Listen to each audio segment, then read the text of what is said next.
y lo vencí. Y yo cuando fui a pelear contra aquel oso que quería despedazar el rebaño de las ovejas de mi padre, yo fui solo. Allí no estaba ni mi padre, ni mis hermanos, ni ningún hermano que me ayudara. Hay conflictos espirituales en la vida que tendremos que unir fuerzas todos para ir contra ese enemigo, contra ese ataque. Pero habrán otro tipo de pruebas o de ataques que vendrán a nuestra vida en los que te vas a tener que enfrentar tú solita. Y tú dices, ¿y ahora qué hago? Bueno, gracias a Dios tenemos el manual. Tenemos la Biblia, la palabra de Dios, a través de la cual podemos descubrir cómo tenemos que reaccionar ante esa situación que no afecta a la iglesia. No es algo que nos está afectando a todos. ¿Se acuerdan cuando, por ejemplo, nos confinaron? Tuvimos que darle vueltas a la cabeza y decir, bueno, vamos a hacer esto, vamos a hacer lo otro, cada uno en su casa, creamos aquel grupo de WhatsApp y era algo que nos, digamos, que nos afectaba a todos. Pero luego hay muchas cosas que son tuyas, particulares, que no me afectan a mí, o las mías no te afectan a ti. Pero también tenemos que estar preparados y saber cómo reaccionar en todo momento. Ahora bien, cuando una persona en el mundo espiritual obtiene una victoria, hay muchas cosas que cambian.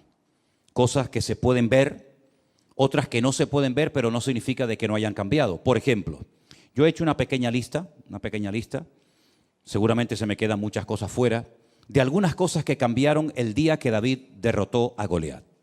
Por ejemplo, cuando él llega al campamento, una pregunta que él hace es, ¿qué le dará el rey como recompensa al hombre que derrote a Goliat?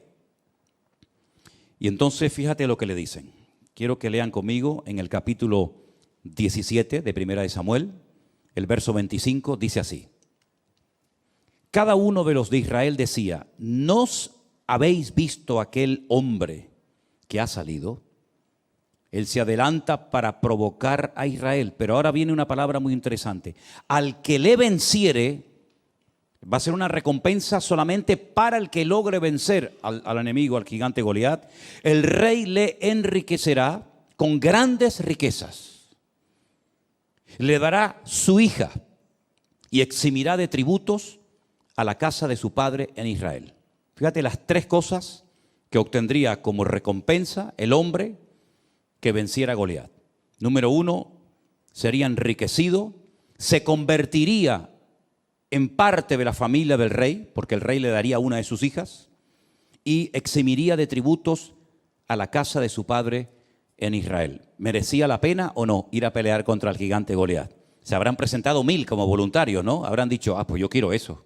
Yo quiero ser rico, quiero ser yerno del rey y quiero que además toda mi familia quede excluida de pagar impuestos. Pues la cruda realidad es que no se presentó nadie. La recompensa era extraordinaria, pero los voluntarios brillaron por su ausencia. Solamente David dijo, bueno, pues yo voy a ir a pelear. Pero él no fue a pelear contra el gigante Goliat por la recompensa. Él iba a ir con recompensa o sin recompensa. Él no estaba allí para hacerse rico aprovechando una oportunidad, ¿verdad? Y para bendecir a su familia, librándola de pagar terribles impuestos que tenían que pagar, ¿verdad? Él fue allí porque primeramente su padre lo mandó y él iba a ir porque él en ese momento, ese día, él se sentía como el representante de Dios en el pueblo. No va nadie, no va el rey, no va el hijo del rey, Jonatán o los demás hijos, no va nadie, no van mis hermanos. Bueno, pues voy yo, porque yo entiendo que esta es una oportunidad para que todo mi pueblo y todos los gentiles que están aquí sepan que nuestro Dios es un Dios que marca la diferencia, con recompensa o sin recompensa. Y yo voy allí, yo le voy a vencer, y es cuando él hace aquella tremenda declaración. Él no habla de, bueno, tal vez, vamos a ver lo que pasa, que se haga la voluntad de Dios, que sea lo que Dios quiera, en fin. No, él habla con una seguridad tremenda. Es que hay momentos en la vida en el que no te puedes dar el lujo de dudar. Es sí o sí, es vida o muerte, es cara o cruz, no hay vuelta de hojas. Él no dice, bueno, en algún día tal vez vamos a ver si llevas 40 días molestándonos por la mañana, por la tarde y por la noche, pues vamos a ver si poquito a poco. Es que esa batalla no se iba a ganar poquito a poco. Mira, hay cosas en tu vida y en la mía y en la de todos y cada uno de nosotros que poco a poco las vamos a ir superando. ¿Estamos de acuerdo? Hay gente que me dice, bueno, yo tengo este vicio, o yo tengo esta atadura, o yo tengo esta costumbre. Mira, yo voy a ir poquito a poco. ¿Has conocido gente que habla así? ¿Tú eres de los que hablas así? Hay gente que me dice, poco a poco, sin prisa, Un poquito hoy, un poquito mañana, ahora 3, mañana 2, pasado ninguno, pasado mañana 18, poquito a poco.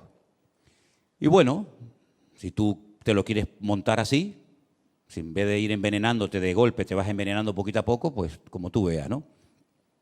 Pero es que hay otras cosas en la vida, si quieres llegar a un cierto nivel de madurez, que tienes que vencerlas de golpe. Todo o nada. Y David era un hombre de los que era todo o nada. O yo voy y me mata, o yo voy y lo mato a él. No hay término medio. Porque fíjate que además David hace una cosa muy interesante, y es que él primeramente, antes de matar al filisteo, le lanza aquella piedra y la piedra no lo mató. La piedra lo hirió, dice que se le clavó en la frente y claro, el dolor tuvo que ser tremendo. Una piedra con una honda es como un tiro, pero realmente la piedra no mató a Goliat, lo derrumbó, pero Goliat seguía vivo. Si se lo llegan a llevar los filisteos a su campamento, lo curan y este hombre a los pocos meses o a las pocas semanas está otra vez igual, allí parado, desfallando al pueblo de Israel. Entonces David dice que salió corriendo y con la misma espada con la que quería Goliat matarlo a él, dice que él le cortó la cabeza. Y entonces sí, ya con la cabeza cortada, ya muerto el perro, se acabó la rabia, ¿verdad? Dice que cogió la cabeza y se la enseñó a la gente, dijo, ya está, se acabó. Es decir, que hay cosas que se pueden superar poco a poco, pero hay cosas que tienes que ser radical, tremendamente radical, porque o las vences tú a esas cosas, o ellas te van a terminar destruyendo y matando tu vida espiritual. Entonces David entendió que era un día clave en la historia del pueblo de Israel. Hay días en nuestras vidas que son claves. Hay días que marcan algo en el mundo espiritual, que se queda como una especie de marca indeleble en el mundo espiritual, que marcan una diferencia. Por ejemplo, el día que Abraham estuvo dispuesto a sacrificar a su hijo, eso quedó ahí marcado para el resto de la historia. El día que Jacob peleó con aquel hombre que dice la Biblia, no te dejaré, no te voy a soltar hasta que no me bendigas, ese día fue un día clave en la vida de Jacob. El día que sale de la cárcel José y le logra interpretar los sueños al faraón y le dice, mira, no solamente va a pasar esto, esto y esto y esto en los próximos 14 años, sino que además tienes que hacer esto, esto, esto. Ese día marcó un antes y un después en su vida y en la vida del pueblo de los egipcios. Así que hay muchos días que se presentarán en nuestra vida, digamos que, bueno, sin pena ni gloria, por así decirlo, pero hay otros días que son claves, ahí tienes que dar la talla, ahí no puedes dudar. Ese día es el día que marca algo importante que te va a cambiar de por vida. De hecho, la vida de David nunca más volvió a ser la misma después de ese día. Ese día, o al poco tiempo de ese día, comenzaron a ocurrir cosas muy interesantes. Vamos a leer algunas. Capítulo 18, verso 1. Aconteció que cuando él hubo acabado de hablar con Saúl, porque después de derrotar al gigante, él fue, habló con Saúl. Claro, el libro de Samuel a veces como que confunde un poco, porque se conocían o no se conocían. Bueno, como no está en orden cronológico, podemos tener diferentes opiniones. Pero lo que está bien claro es que David habló personalmente con el rey Saúl el día que derrotó al gigante Goliat. Y en ese día, en esa conversación, estaba presente un muchacho llamado Jonatán, que era el príncipe de Israel, el futuro heredero, el hijo del rey. Y aconteció que cuando él hubo acabado de hablar con Saúl, el alma de Jonatán quedó ligada con la de David y lo amó Jonatán como a sí mismo. Claro, los mal pensados, los de mente corrupta y los perversos, siempre le quieren dar una interpretación incorrecta al texto. Pero allí se fraguó y nació una amistad preciosa entre Jonatán y David, entre David y Jonatán, una amistad limpia, una amistad pura, una amistad verdadera. Y como él llegó a escribir tiempo más tarde, es mejor un amigo que a veces un hermano, ¿verdad? Entonces, eso es algo que ocurrió ese día. Ahí empezó una amistad, una relación entre amigos preciosa. Segunda cosa que ocurre, vamos a leer a partir del versículo 6, si os parece. Aconteció que cuando ellos volvían, cuando David volvió de matar al filisteo, salieron las mujeres de todas las ciudades de Israel cantando y danzando para recibir al rey Saúl, con panderos, con cánticos de alegría y con instrumentos de música. Y cantaban las mujeres que danzaban y decían: Saúl hirió a sus 1000 y David a sus 10.000. No le gustó la letra al caballero. La letra no le hizo mucha gracia, porque dice que Saúl se enojó en gran manera y le desagradó este dicho y dijo: a David dieron 10.000 y a mí 1000. No le falta más que el reino. Se picó. El caballero se picó. Y desde aquel día Saúl no miró con buenos ojos a David. ¿Qué te parece?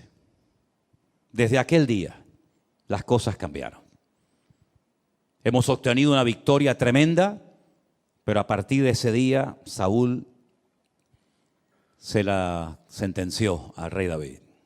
Aconteció que al día siguiente, fíjate qué cosa, esto ya es el mundo espiritual. Al día siguiente de esa reacción de enojo, de esos celos ridículos y absurdos, al día siguiente un espíritu malo de parte de Dios tomó a Saúl y él desvariaba en medio de la casa.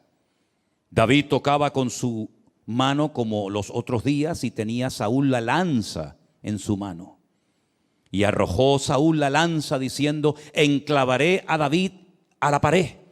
Pero David lo evadió 2 veces. Fíjate las cosas que comienzan a cambiar a raíz de la gran victoria que ha beneficiado a todo el país, incluido al rey. Enojo, rabia, celos, envidia. ¿Qué te parece? ¿Buscó David en algún momento la reacción de Saúl de esta manera? Jamás. Pero hay cosas que tú no puedes evitar.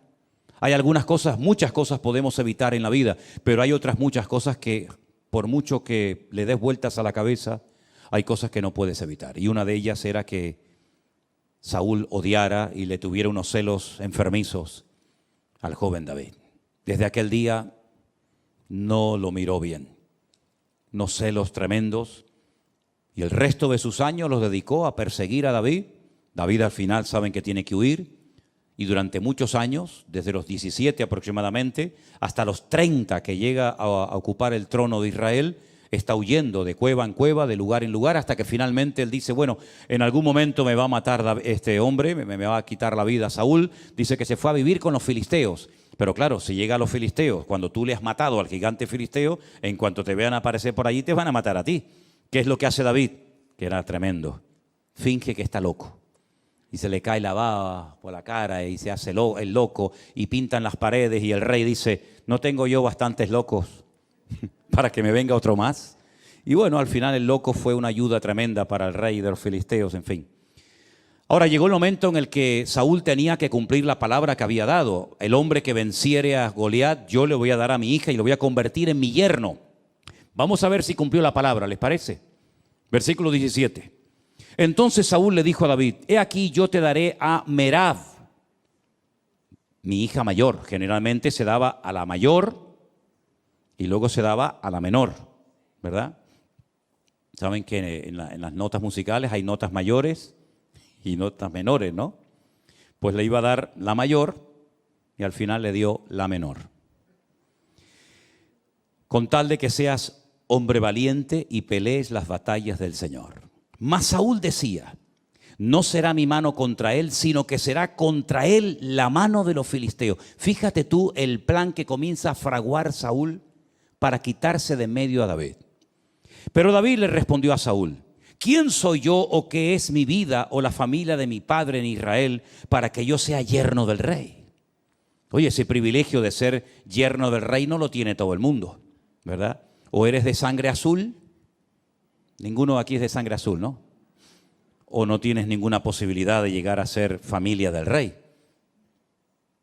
Llegado el tiempo en el que Merab, la hija de Saúl, se había de dar a David, fue dada por mujer a Adriel. Ah, mira dónde sale este. Mira dónde sale Adriel. El meolatita. Estudien la historia de este Adriel, por cierto, muy interesante. No tengo tiempo ahora para entrar en eso, pero fíjense por dónde. Pero Mical, La otra hija de Saúl amaba a David. Y fue dicho a Saúl y le pareció bien a sus ojos. Y Saúl dijo, yo se la daré para que le sea por lazo y para que la mano de los filisteos sea contra él. ¿Me dejan que les diga una cosa? No se sorprendan. Creo que nunca he dicho esto, pero hoy se lo te comentaba a Elena y digo, oye, vamos a dejarnos de tener pena y compasión de Saúl. Saúl era malo, Saúl era malo, Yo durante años me daba pena, ¿no? Me daba esa cosita, por esa tristeza por Saúl. Decía, pobre hombre, fíjate tú y tal. Pero es que Saúl era malo. Saúl era malo.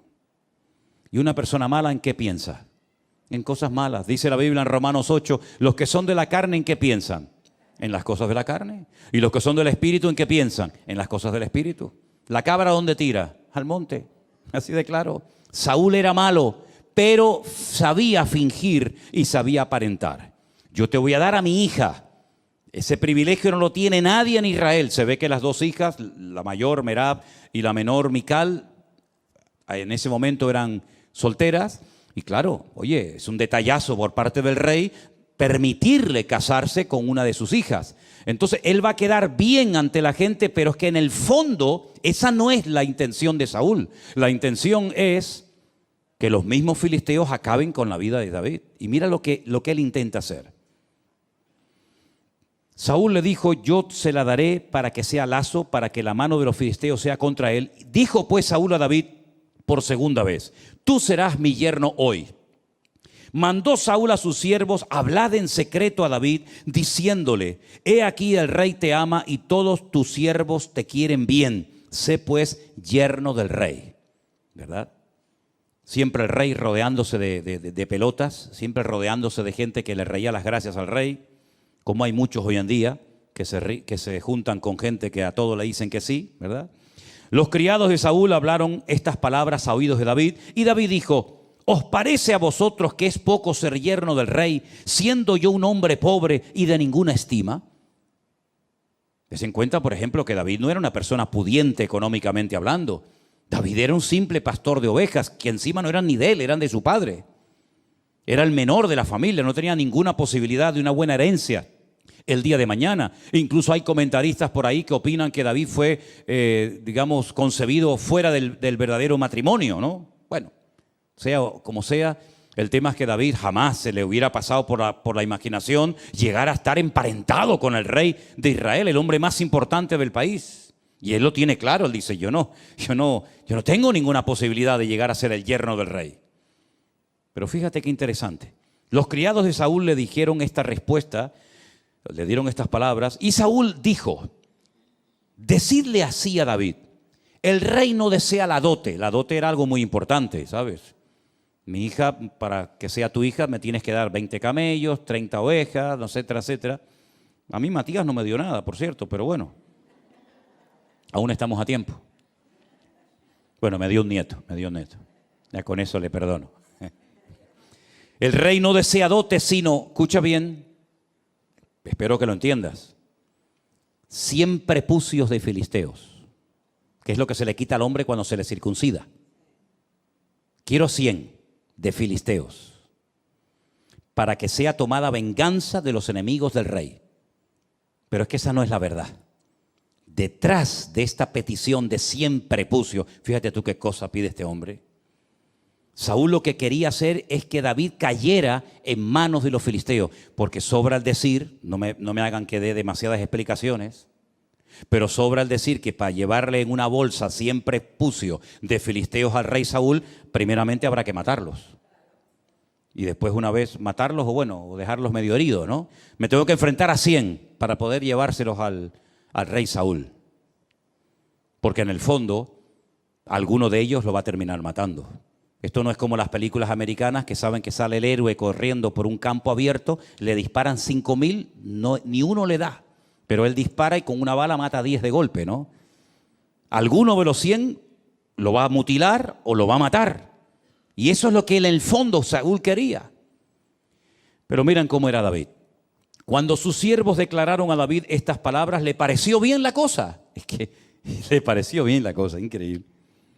A mí me dicen eso y dice, vete tú a cortarlo, vete tú a cogerlo. Le pareció bien, dice, a los ojos de David. para ser yerno del rey. Y antes que el plazo se cumpliese, David se levantó, se fue con su gente y mató a 200. ¿Cuánto pedía el rey Saúl? 100. Este mata a 200. Los mató, Mató a 200 filisteos y trajo los prepucios de ellos y los entregó todos al rey, a fin de hacerse yerno del rey. Y Saúl le dio a su hija Mical por mujer. Si yo te doy más de lo que tú me pides, 100, toma 200, y ahora me tienes que dar a tu hija mayor. No, le da la menor, le da a Mical. Pero Saúl, viendo y considerando que el Señor estaba con David y que su hija Mical lo amaba, tuvo más temor de David y fue Saúl enemigo de David. ¿Cuánto tiempo? Todos los días. Todos los días de la vida que duró, odiaba y no podía ver en pintura a David. ¿Qué te parece? El ungido, este era el ungido. Imagínate los que no eran ungidos, ¿no? Este era el ungido de Jehová. Este era el que tenía que ser un ejemplo a la grey. Este era el que tenía que ser agradecido porque por fin había aparecido un desconocido y había arreglado el problema nacional de deshacerse del cuerpo, de la vida del gigante Goliat. Y mira cómo le paga, tratando de matarlo, tratando de desacreditarlo, persiguiéndolo de noche y de día por todas partes, con unos celos que en vez de cortarlos, los fue alimentando día a día. Y al final, si ustedes leen la historia de Saúl, que la encontramos en la Biblia, la vida de Saúl fue un auténtico desastre. Mató a sacerdotes, le echó la culpa al pueblo de muchos actos de desobediencia que hizo a lo largo de su vida. Se fue a consultar con una adivina en un pueblo llamado Endor, en el norte de Israel. Al final termina suicidándose, tirándose sobre una espada y quitándose la vida. Dejó al país en la ruina. Económicamente el país lo dejó en la bancarrota más absoluta. Los filisteos incluso se atrevieron a robar y llevarse a su terreno el arca de la alianza, que ya saben lo que era el arca de la alianza, ¿verdad? En aquellos tiempos. Sí, un auténtico desastre. Y no me digan a mí que Saúl no tuvo ayuda y buenos consejeros, como por ejemplo el profeta Samuel, que le decía lo que tenía que hacer, lo que no tenía que hacer. Espérate, no hagas esto, no te precipites, no corras, espera. Sin embargo, echó por la borda su vida. Así que cambios, pues mira, en lo espiritual todos los que quieras y más. Se convierte en yerno del rey, empieza una hermosa amistad con su hijo, con Jonatán, con el príncipe de Israel.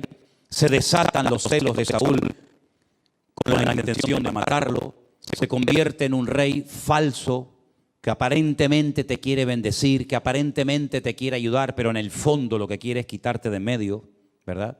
No, yo quiero que seas mi yerno. Tráeme 100 prepucios con la intención de que lo maten, ¿verdad? Se convierte en un rey mentiroso, en un rey manipulador, en una persona muy peligrosa, porque dice la Biblia que en varias ocasiones David estaba tocando el arpa para él, para calmarlo, y dice la Biblia que cogía la lanza y se la lanzaba para clavarlo en la pared como si fuera una cucaracha, ¿verdad? Un hombre tremendamente agresivo, peligroso, amargado, frustrado, que llevó al país a la ruina. Y David en medio. David nunca se levantó contra él dando una especie de golpe de estado, sino que él esperó, dejaba todo en las manos del Señor. En aquella época compuso salmos extraordinarios. Puedes leer las sensaciones, las tristezas de David, las luchas tremendas, la soledad, las horas, días, semanas, solo, ¿verdad? Por esos montes huyendo de Saúl, siempre pendiente de que me atacaran por la noche, por el día, por la montaña, por arriba, por abajo, ¿verdad? Pero el Señor lo cuidó y el Señor lo protegió. Cuando tú comiences a obtener victorias espirituales en tu vida, vas a desatar la ira del enemigo, pero también vas a desatar la bendición de Dios sobre tu vida. Tienes que saber esto. Como dijo alguien, si no quieres que te pase nada, que nadie diga nada mal de ti, que nadie se meta contigo, que nadie te cuestione, que nadie te critica, no hagas nada. Es que no tenías ni que haber nacido. Porque ya desde el día que nacimos ya siempre alguien dijo, qué feíto era, ¿no? Y aún no dice nada, otro dice, ay, qué guapo, otro era feíto, otro era feo. Desde el mismo día que nacimos ya comenzó la batalla de la vida. Pero es que además nosotros no solamente estamos en el mundo natural, como todos los seres humanos, sino que nos hemos pasado de bando. En el mundo espiritual hay dos bandos, el del diablo, Satanás, las tinieblas, y el bando de luz, del Señor, ¿verdad? De la bendición de Dios. Y hemos pasado, como dijo el Señor, de muerte a vida. Claro, el otro no está contento con ese cambio, porque sabe que ahora tienes tú una victoria que ya le gustaría a él tener. Ahora tú tienes una influencia, una capacidad en el mundo espiritual que él no va a tener jamás en la vida. Y eso va a despertar envidia, eso va a despertar celos, eso va a despertar pues tantas y tantas cosas. ¿Y dónde va a venir la guerra? Pues desde adentro. El Señor Jesucristo un día nos dio una información tremenda. Dice que los mayores enemigos, a veces, no siempre, pero a veces pueden surgir hasta dentro del mismo seno familiar, dentro de la misma familia. Ese cuñado con el que te llevabas tan bien, ese primo, ese abuelo, ese tío, ese sobrino con el cual pues antes jugabas al fútbol, iban de excursión y cantaban y lo pasaban bien. Ahora, por el simple hecho de haberte convertido, pues ahora parece que te has convertido en su enemigo. Pero no tienes que asustarte. Al mismo Señor Jesucristo le pasó. Sus propios hermanos, que los tuvo, le decían al Señor: Señor, ¿por qué no vas a otros lugares para que te oigan y te conozcan y sepan de tus enseñanzas? Pero no lo decían porque tuvieran una sana intención de que la gente escuchara el Evangelio, sino para quitárselo de encima, porque se avergonzaban de él. ¿Qué te parece? Y el Señor, ya dijo en cierta ocasión, los mayores enemigos a veces surgen dentro del sector o del ambiente del que menos te imaginas. Incluso la Biblia dice que en los últimos tiempos tal vez la nuera se levante contra la suegra contra la nuera, los hijos contra los padres contra los hijos. Eso va a ser una revolución tremenda, y para todo eso tú tienes que estar preparado. Y dice: y no sorprendáis, dice Pedro en una de sus cartas, no sorprendáis del fuego de prueba que os ha sobrevenido. Dice, como si alguna cosa extraña os aconteciera. Mira, sinceramente te deberías de sorprender de que no te pase nada. Eso es lo que te debería de preocupar. No tengo pruebas, no tengo dificultades, no hay problemas, todo parece que va sobre ruedas. Eso es lo que te debería de poner nervioso. Pero pasar por pruebas, por luchas, por dificultades, pues eso es lo lógico, eso es lo normal. Eso es lo que necesitamos para mantenernos humildes y dependientes del Señor, y que no nos creamos que ya no necesitamos de nada ni de nadie. Por eso Pedro dice: no os sorprendáis, hermanos, del fuego de prueba que os ha sobrevenido, como si alguna cosa extraña os aconteciese, sino tener en cuenta que las mismas pruebas que tú estás pasando, o mayores, las están pasando nuestros hermanos en otras partes del mundo. Por lo tanto, no es cuestión de una ridícula resignación y decir: bueno, a mí me tocó esto y aquí. No. Sino, oye, levántate, pelea, lucha, pelea la buena batalla, dice la Biblia. Pablo dice: pelea, esfuérzate, echa mano de la vida eterna. Él habla de una armadura, él habla de casco, él habla de espada, habla de yelmo. Es decir, él está empleando incluso hasta términos militares, porque la guerra espiritual es real y tú tienes que saberla. Y no derrumbarte, no venirte abajo y decir: bueno, ¿qué me está pasando? No sé, yo estoy leyendo la Biblia, estoy orando, estoy haciendo las cosas bien. ¿Por qué me pasa eso? Pues precisamente por eso.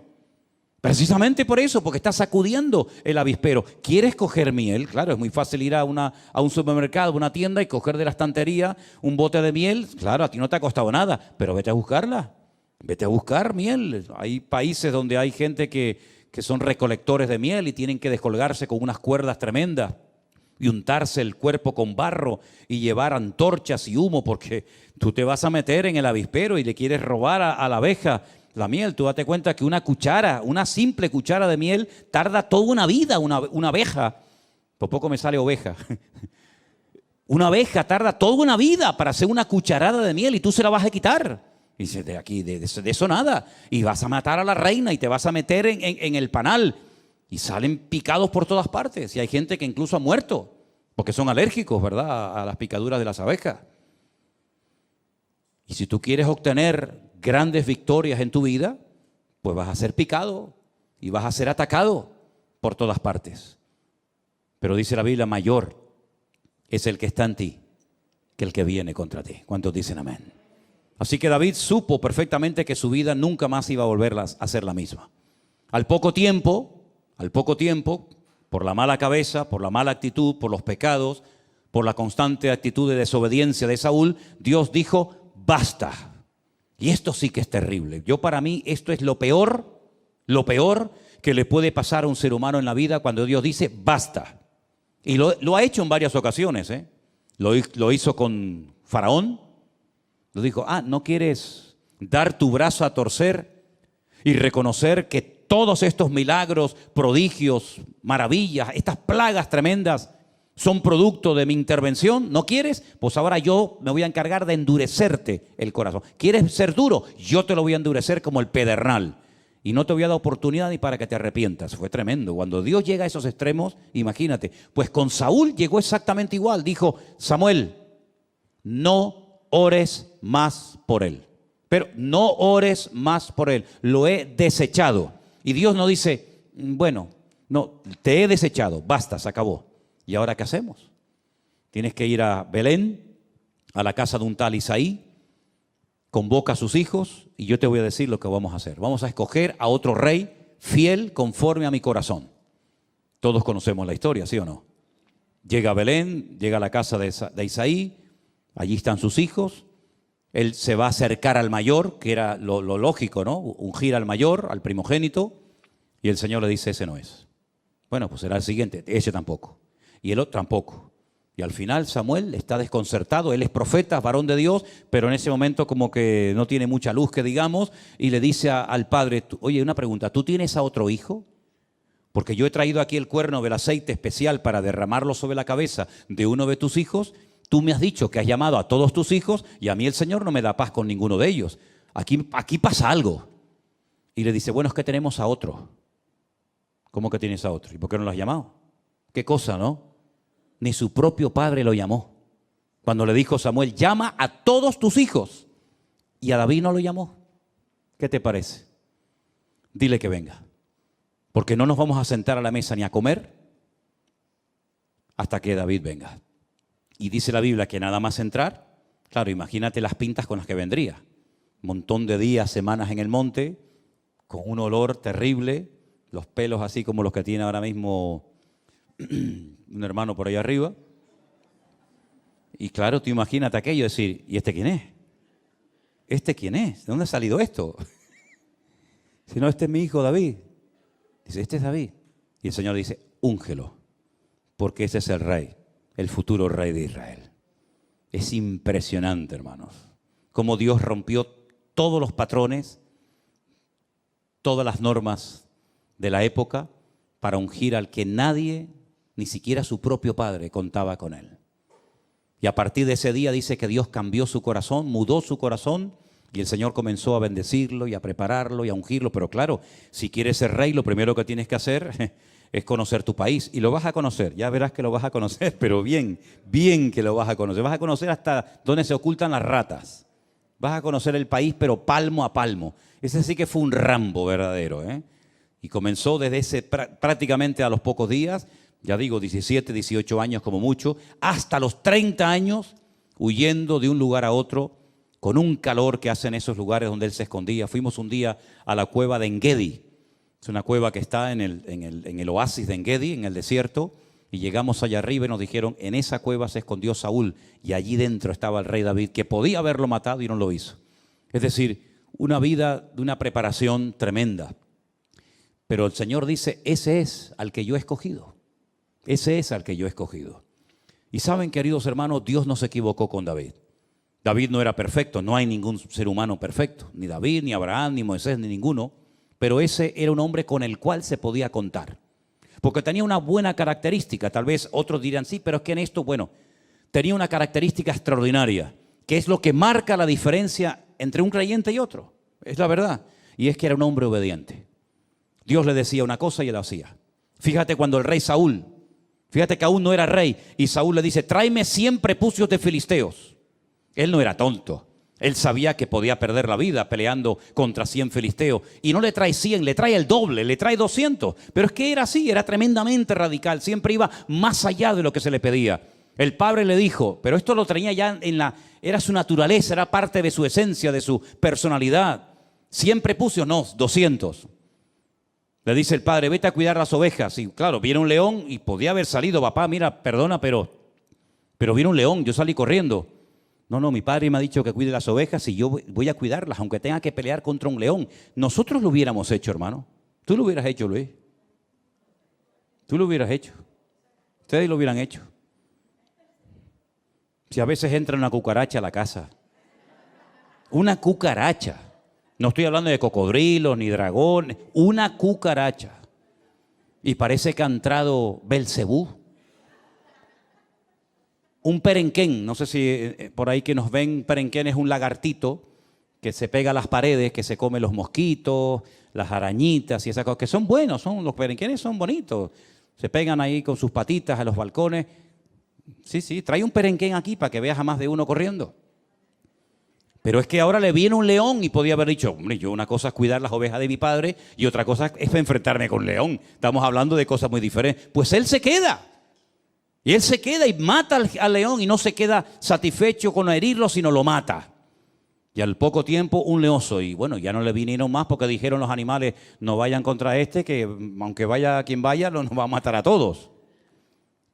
Eso que hacía en lo natural David, luego él trasladó todo eso a su vida espiritual. Esa radicalidad, ese ir más allá de lo que me han pedido, el jugarme la vida por 4 ovejas que tampoco merecen tanto la pena, el decir en vez de 100, 200, esa actitud en su vida fue la que lo marcó durante toda su vida.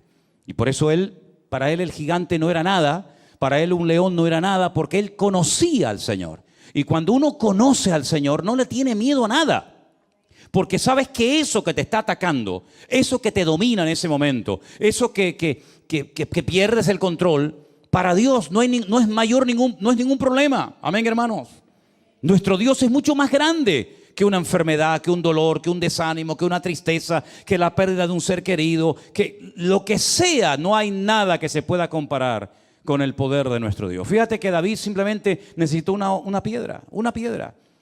Pero no porque él dijera la piedra va a matar a Goliat, no, porque él en lo que confiaba no era en la piedra, él confiaba en el poder del nombre de su Dios. Pero tengo que utilizar algo, ¿verdad?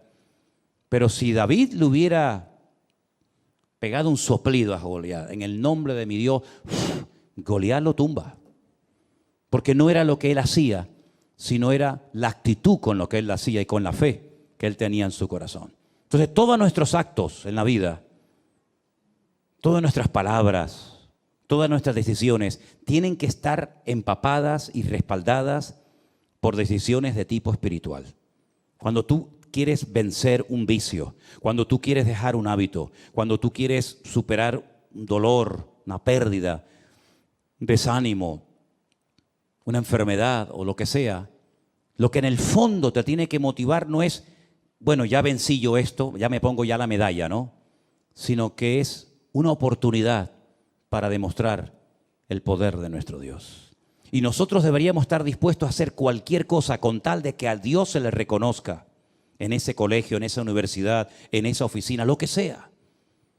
Que sepan siempre que lo que nos motiva no es el orgullo, la ambición personal, el deseo de protagonismo, de que nos miren, de que nos admiren, sino que el objetivo cuál tiene que ser, dar la honra y la gloria a nuestro Dios. Y David entendió que ese día era un día maravilloso, porque ese día todos los ojos de Israel iban a estar mirando aquel valle de Elam, donde derrotó al gigante Goliat. Él sabía que ese día era un día histórico, como en el monte Carmelo, Elías sabía que todos iban a ser así y todos iban a estar mirando a ver qué pasaba en aquel lugar. Hay momentos en los que todos van a estar mirando, y es el examen, es el test, es la prueba por la cual tendrás que pasar y sacar buena nota para que al final la gloria y la honra se la lleve el Señor. Así que en vez de quejarte, en vez de asustarte, en vez de salir corriendo, dice, no, momento. Yo tengo una oportunidad de oro para demostrar que mi Dios es diferente. ¿Qué es lo que usted me ha dicho que tengo? ¿Esto? ¿Esto es lo que usted dice que tengo? Muy bien, perfecto. Démelo. Te pones de rodillas en tu habitación. Hazme caso, por favor. Hazlo, que funciona. Señor, mira lo que me dijo que me quedan 3 meses de vida. Mira las analíticas, mira los exámenes que me han hecho. Estos, que son los que han estudiado, los que han estado años y años para sacar esta conclusión, me dicen que yo, que soy tu propiedad y que soy tu hijo, me dan 3 meses de vida. Señor, qué bueno sería que tú hicieras un milagro en mi vida para que yo mañana vaya a estos y les diga, vengan un momentito. ¿Qué me dijeron ustedes aquí hace 6 meses? ¿Que me iba a morir? ¿Cuánto tiempo llevo de vida? 18 años. Entonces, en otras palabras, utiliza tus circunstancias presentes para demostrarles que el poder de tu Dios es más grande que todo lo que te hagan o todo lo que te digan. Y otra cosa, y si por lo que sea tú decides que lo que dijeron estos señores se cumpla, pues muchísimas gracias porque dentro de 3 meses estaré con mi Señor. Ustedes seguirán rompiéndose la cabeza, pero a mí simplemente lo que me han dicho es la fecha con la que me voy a reunir con Él. Pero si pudiéramos de alguna manera utilizar estas circunstancias aparentemente duras, difíciles o amargas para demostrarle a estos que dicen que todo esto es mentira, que Dios no existe, que el hombre viene del mono, etcétera, etcétera. Si pudiera, Señor, utilizar estas circunstancias para demostrarle a esta gente tu poder, por mí encantado de la vida, Señor. Como yo le dije aquí en este cuarto, en esta habitación que está aquí atrás, el día 14 de marzo del 2020, cuando salió en la televisión el presidente de este país y dijo, se decreta el estado de alarma o de emergencia, como sea, nadie puede salir. Yo me puse ahí de rodillas y mi Dios lo sabe y le dije, Señor, ahora tienes una oportunidad impresionante, maravillosa, para demostrar que esta obra es tuya, Señor. Aquí no va a venir gente, yo no sé durante cuánto tiempo, 1 domingo, 2, 3, 4, 5, nadie lo sabía. Yo pensaba, bueno, 2, 3 domingos, nada. Cerramos el rastro, aquí no podía venir nadie y el Señor comenzó a sorprendernos con auténticos milagros hasta el día de hoy. Hasta el día de hoy. Algunos me decían, bueno, cuando termine la pandemia ya verás que todo. Digo, que no. Porque Dios dijo ahora. Y hasta que venga el Señor, la bendición no va a menguar. El aceite no va a menguar. Juntamos latas vacías, que somos nosotros, y le dijimos, Señor, ahora, cuando no hay recursos, llénalas de aceite, y el aceite no ha menguado hasta el día de hoy, porque ese es nuestro Dios. Cuando otras iglesias de miles y miles de miembros, y sé lo que digo,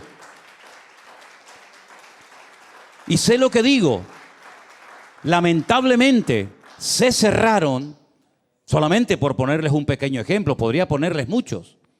Pero cuando yo conocí a unos hermanos, que no sé si me estarán viendo ahora, son de California, de Los Ángeles, creo que viven por allí en un desierto, no me acuerdo cómo se llama aquel lugar, pero es un desierto, Pues, cuando yo les dije, hermanos, los conocí en Israel, después estuve con ellos en Estados Unidos, ¿a qué iglesia van ustedes? Y me dice, nosotros íbamos a una iglesia, pero en el tiempo de la pandemia se cerró, como todas. Digo, sí, ya lo entiendo, pero ya terminó la pandemia. ¿Y ahora qué? Dice, no, el pastor nos juntó, no se transmitió, no se hizo nada durante el tiempo de confinamiento, y el pastor nos juntó y nos dijo que se iba a cerrar la iglesia. Que cada uno se buscara la vida, unos se reunían en casas, otros se fueron a otra iglesia, otros no se fueron a ninguna parte, lamentablemente. Cerramos la iglesia, dijo el pastor. Y yo le dije, perdone que le haga esta pregunta, no la suelo hacer sinceramente porque no es algo que me quita el sueño ni me preocupa, pero en este caso sí me atrevo a preguntarle, ¿y cuántos erais en la iglesia? ¿Cuánta gente se congregaba en aquel momento? Y si éramos 2.000 miembros. Digo, 2.000 miembros. 2.000. Y cerró la iglesia. Digo, ¿y por qué? Dice, porque no había recursos para pagar la luz, el agua, los teléfonos, el alquiler. Digo, con 2.000 personas. Y nosotros que éramos 4 gatos y un perro herido. 2.000 personas y cierran la iglesia. ¿Pero cómo puede ser esto? ¿Y la cerró? La cerró, pero te digo un ejemplo. Te podría contar muchos más. Entonces cuando yo le dije al Señor, Señor, se nos viene un gigante imponente, tremendo. Pero si tú quieres, Señor, si tú dices, ahora esta iglesia va a ser usada para tu honra y para tu gloria. Y ya lo creo que lo fue. Ya lo creo que lo fue y lo sigue siendo. Porque el Señor es fiel. Y cuando ponemos nuestra piedrita en el bolsillo y decimos, Señor, yo nada más tengo una piedra. El tipo mira cómo viene, pero yo voy en el nombre de mi Dios. El Señor sorprende. Y el Señor bendice. Y el Señor demuestra que la iglesia no es tuya ni mía. La iglesia es de Él. Y dice la Biblia que Él la sustenta y Él la cuida. Por eso yo creo, y termino, y cuando digo termino, que Dios está buscando gente valiente. Así de claro. Dios está buscando gente valiente que se la juegue por Él en lo económico, que se la juegue por Él en lo que haga falta. Y yo creo que Dios está buscando de todo corazón, y lo digo de verdad, gente valiente en estos tiempos. Gente que no le tenga miedo a las circunstancias. Gente que no le tenga miedo a lo que está pasando allá afuera. Gente que le crea a Dios y que diga, Señor, yo te creo a ti. Y si tengo que comer una cebolla sola, un pan todas las noches debajo de un puente, yo lo voy a hacer, pero yo voy a seguir sirviéndote. Yo creo que Dios, a ese tipo de gente, Dios la honra y Dios la bendice y Dios la prospera. Y yo espero que entre nosotros, todos nosotros podamos decir, nosotros somos los valientes del pastor Manolo Sierra. Porque no se olviden ustedes que David sí era muy ungido, muy poderoso, pero hay una lista que dice los valientes de David. A mí me gustaría tener una lista de los valientes. Y espero que todos ustedes formen parte de esa lista. Amén, hermanos. Cierra tus ojos ahí donde estás, por favor. Repite hoy lo que confesaste el domingo. Señor, yo confieso en fe que mi enemigo, mi gigante, ha sido derrotado y vencido en el nombre de Jesús. Llámese como se llame. Este se llamaba Goliat. El tuyo, no sé cómo se llama, pero menciónalo, nómbralo. Este gigante que es, etcétera, lo que sea, en el nombre de Jesús, hoy caes y nunca más volverás a levantarte y amargarme la vida. Porque hoy te derroto en el nombre de mi Dios. Tú vienes contra mí con exámenes, con radiografías, con insultos, con palabras, etcétera. Pero yo vengo en el nombre de Jesús contra ti. Y el Señor te ha entregado en mi mano. Y voy a dormir en paz. Dilo conmigo, yo voy a dormir en paz a partir de hoy como un niño pequeño que no lo perturba nada, que solamente se despierta para ver el rostro de su papá o de su mamá. Pero no lo despierta un bebé. Los precios que suben o que bajan, el precio del petróleo, la bolsa, las guerras, no. A un niño pequeño solamente lo despierta el deseo o de comer o de jugar con su papá y con su mamá. Y cuando ve el rostro de su padre y su madre, su rostro se ilumina, porque ve al que ama. Ahí está, siempre ahí está, para acariciarlo, para besarlo, para jugar con él. Esa es la ilusión con la que tenemos que vivir nuestra comunión con el Señor cada día. Señor, a mí no me va a perturbar ni a quitarme la paz, nada ni nadie, sino que yo me voy a despertar y lo único que quiero es decirte, te alabo. Tú eres santo, Señor. Santo, santo Dios Todopoderoso. Aleluya. En mis circunstancias, en mi enfermedad, en mi soledad, en lo que sea, yo me gozo porque los gigantes han sido vencidos en la cruz del Calvario. Todos fueron vencidos en el nombre, sobre todo nombre de Jesús. Así que una vez más, confiesa tu victoria. Confiesa la victoria que el Señor te ha dado. Yo soy más que vencedor, aleluya. Tal vez no te sientes como tal, pero no importa lo que te sienta. Di lo que el Señor dice que tengas que decir. Diga al débil, fuerte soy. Él renueva las fuerzas del que no tiene ninguna. Correrán y no se cansarán. El sol no te fatigará de día, ni la luna de noche. Por un camino vendrán y por 7 huirán. ¿De dónde vendrá mi socorro? Mi socorro siempre vendrá del Señor. Porque sus ojos están abiertos de día y de noche, y mi pie no tropezará ni resbalará. Porque Él me cuida, me guarda, me bendice, me sustenta, me protege, me unge. Y Él guarda cuando salgo y Él guarda cuando entro, cuando me levanto y cuando me siento, cuando camino y cuando duermo. El Señor está a mi lado.